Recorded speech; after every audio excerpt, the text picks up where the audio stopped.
Year 3, Chapter 6. Jarvis Morrow walked home from high school commencement with Anne and told her his woes. "You'll have to run away with her, Jarvis. Everybody says so. As a rule, I don't approve of elopements." I said that like a teacher of 40 years' experience, thought Anne with an unseen grin. "But there are exceptions to all rules." "It takes two to make a bargain, Anne. I can't elope alone. Dovey is so frightened of her father, I can't get her to agree. And it wouldn't be an elopement, really. She'd just come to my sister Julia's, Mrs. Stevens, you know, some evening. I'd have the minister there, and we could be married respectfully enough to please anybody and go over to spend our honeymoon with Aunt Bertha in Kingsport. Simple as that. But I can't get Dovey to chance it. The poor darling has been giving in to her father's whims and crotchets so long, she hasn't any willpower left." "You'll simply have to make her do it, Jarvis." "Great Peter, you don't suppose I haven't tried, do you, Anne? I've begged till I was black in the face. When she's with me, she'll almost promise it. But the minute she's home again, she sends me word she can't. It seems odd, Anne, but the poor child is really fond of her father, and she can't bear the thought of his never forgiving her." "You must tell her she has to choose between her father and you." "And suppose she chooses him?" "I don't think there's any danger of that." "You can never tell," said Jarvis gloomily. "But something has to be decided soon. I can't go on like this forever. I'm crazy about Dovey. Everybody in Summerside knows that.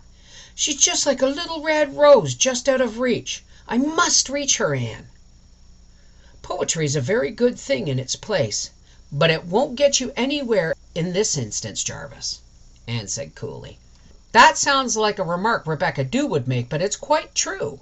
What you need in this affair is plain, hard common sense. Tell Dovey you're tired of shilly-shallying and that she must take you or leave you. If she doesn't care enough for you to leave her father for you, it's just as well for you to realize it." Jarvis groaned. "You haven't been under the thumb of Franklin Westcott all your life, Anne. You haven't any realization of what he's like." "Well, I'll make a last and final effort. As you say, if Dovey really cares for me, she'll come to me. And if she doesn't, I might as well know the worst. I'm beginning to feel I've made myself rather ridiculous."